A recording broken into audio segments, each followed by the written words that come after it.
Izzy Stradlin.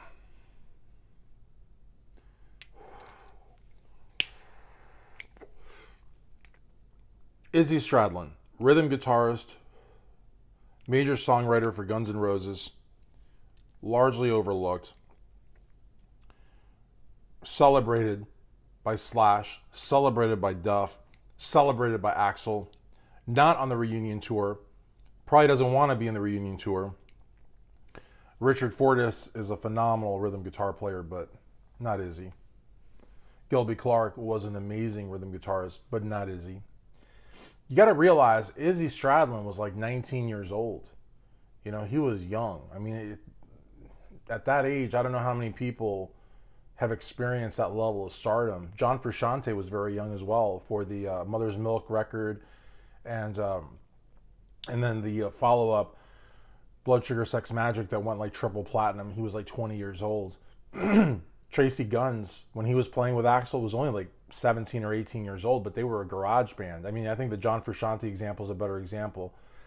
But to be that big at that age, and plus, you know, I think Izzy had a lot of punk rock qualities, or just not. I mean, that was more Duff, but more like, what I meant by that is like more blue collar rock type. You know, he always identified more with like Ron Wood and stuff like that. You know, he's not like, and Ron Wood, I mean, he plays arenas just like, you know, Keith Richards and Mick Jagger. But the thing is that he's a blue collar musician, and I think Guns N' Roses started out, you know, destroying sets. And even Paul Stanley says the first time that he met those guys, Izzy Stradlin was like, not Stradlin, was like sprawled is the word I'm looking for, across the floor. He's like passed out, and Paul said, I don't know if he was dead or not, you know.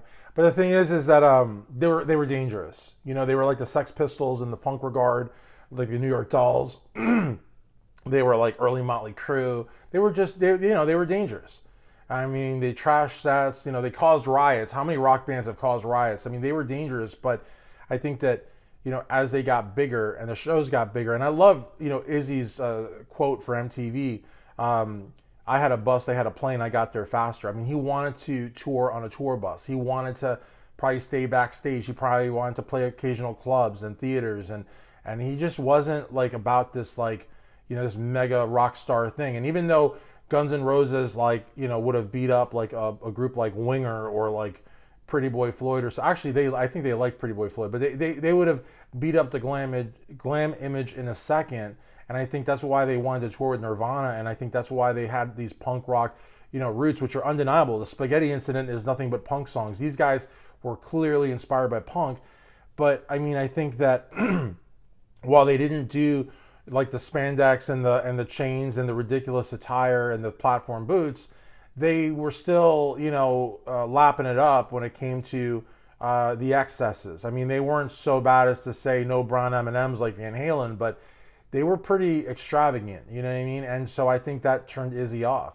And I think Izzy was burnt out too. I mean, from the Appetite tour and the Illusion, well, actually, he didn't, I don't think he really, I think he was already out for the Illusions tour, but the Appetite tour probably ran all of those guys ragged. I mean, that was like one of the biggest albums of the 80s. You know, that's what catapulted them to the position to then go on and make not one but two records out at once. Who does that? That's almost like Kiss when they released 4 solo albums at once. But I mean, that's unheard of. So all he did during his time is he went snowboarding, he went surfing, he went hiking.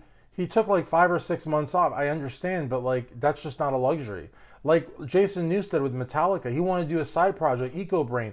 A side project. How could a side project in any way compete with Metallica? It couldn't. But they just didn't have the time. They didn't want him to do that. Maybe GNR didn't want him to go hiking or surfing or whatever. You know, the thing is that he didn't like doing interviews. You know, he was the most reclusive of the band members.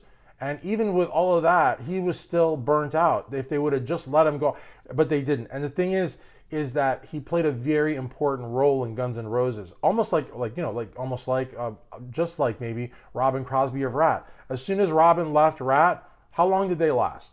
Tell me. Not very long. And as soon as Izzy Stradlin left, Izzy was like, you know, he was like that foundation of Guns N' Roses. He could work with Axl, but he could also work with Slash and Duff. And he's credited with some amazing songwriting credits. But between the songwriting credits and just that sort of vibe that he was about, you take that out, and now not only that, but you put in a hired gun. I mean, Gilby Clarke was really cool, and I think they really liked him because especially there's an interview from Duff where I don't know, it was something about a sandwich or something. But the thing is like it was hilarious. But Gilby learned their set list immediately, class act, and in the '90s was very supportive of that era, and bands that came out of that era and did a lot of great solo stuff and band stuff. And to this day, Gilby Clarke is a superstar, but he wasn't a founding member. He wasn't the guy Paul Stanley thought was dead on the floor. He didn't go through the hardships that those guys went through trying to get a record deal. So for that alone, he just couldn't fill in Izzy's shoes. And, he was a replacement, but man, a great guy. And like Matt Sorum, developed a fan base, a very loyal fan base as a result of his time in GNR and other projects that is undeniable. But he's not an original member. He didn't pay his dues. That's the same thing that goes for even really great replacement members like Eric Carr of Kiss. Eric Carr of Kiss was in the band for 10 solid years.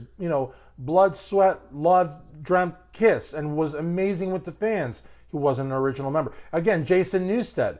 He was with the band forever. He filled in when it was a really tough time. He left an established, successful band, Flotsam and Jetsam, not on the level of Metallica, but still established, successful, signed to a major record deal, a band that he was a founding member of, to leave and join Metallica and be a replacement for the recently passed Cliff Burton. And look at Jason, how much he poured into Metallica, how great he was with the fans. I mean, Jason Newsted was always amazing with the fans, but he wasn't an original member. When you're not an original member, and it isn't even just being an original member, because let's say that, like Pantera, the original Pantera that put out those first 2 or 3 records, that's the original lineup. And that, yes, they did pay their dues, but nobody knows that lineup for anything. They know the lineup of Dime, Phil, Rex, and Vinny. And even though that's not the original Pantera lineup, it's the classic lineup. But I'm saying if you're not a member of the original lineup, you're not a member of the classic lineup, no matter how much you work, you're a fill-in. So when Izzy left the band, and that's the other thing, he left. And it wasn't like Motley where, Vince says he left, and or Vince said he was fired and Motley said he left, and there's this big, like what really happened kind of thing. With Izzy, he wrote them a letter. He quit. They didn't fire him. He quit. He quit them. And there's interviews where Slash says that for like 3 or 4 days he tried to convince him to stay, and it didn't work. And it's the same thing with Kiss. Ace Frehley, even though Kiss did lie for many years saying that they fired Ace because his skills were starting to get bad, complete lie. Complete lie. I know it's shocking that Gene and Paul would lie, but complete lie. Ace left the band, and there are several interviews where it says that Paul, which is wild, I mean, not even Gene, but Paul, like the man, the driver of Kiss, went to Ace and spent the whole day with him trying to convince him to stay, and he couldn't. And I think that when a band member leaves, it creates, it's like it's a blow to the ego that a lot of bands cannot get over. You know what I mean? They just can't. And when Peter left Kiss, Peter didn't leave Kiss, he was fired. When Ace left Kiss, they were kind of on their knees. They were not doing well. The Elder was a flop, as Ace pointed out it would be. Unmasked wasn't any, it was all right, but whatever, it's kind of cheesy. And then Creatures of the Night, nobody was talking about Kiss, So he left them when they were like on the ropes. So they're probably annoyed with him for that. But Izzy left GNR when they were at their peak. At their peak. So, I mean, you tell me that didn't do a psychological,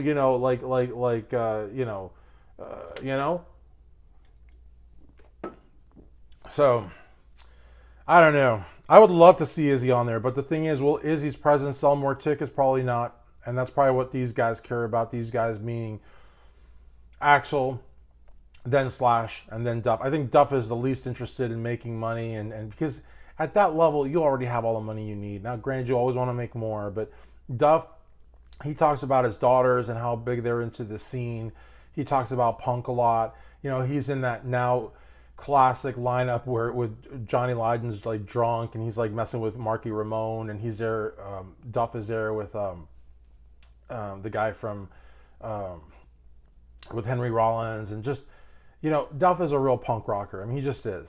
And I don't think Duff gives two craps if Izzy sells more tickets or whatever. I don't think he cares. But it just so happens that he would probably not have an impact on ticket sales because people are there to see Slash and they're there to see Axl and they're sort of there to see Duff. But really, GNR was a vocalist guitarist band. A lot of people struggle with that. They're like, no, it wasn't true. Like, Steven had a big role. Yes, Duff had a big role. Absolutely. Duff is a freaking killer bass player.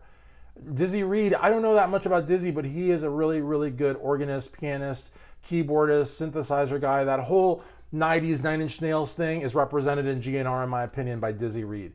But the thing is that nobody goes to, I'm going to go see Dizzy tonight. They want to see Slash, get on top of the piano, play the solo like on November Rain's video for MTV. They want to see Slash wailing, throw a bottle at somebody, end the show early, cause a riot. They want to see all that stuff. And so, but it would be the right thing. But imagine that. Imagine if they asked him and he told them no. Or he said something like, I'll get back to you. And he never did. You know, that's a blow. And the thing is, he went out, what did he do? The Juju Hounds, they probably sold 200 records and played a bunch of clubs. And I could tell you, what's crazy is he was probably happier doing that than he was selling out arenas in other countries with Guns N' Roses. So what do you think about Izzy Stradlin? Do you think we'll see him back in GNR in 2025 in the future? Do you think we'll just never hear about him again? What do you think?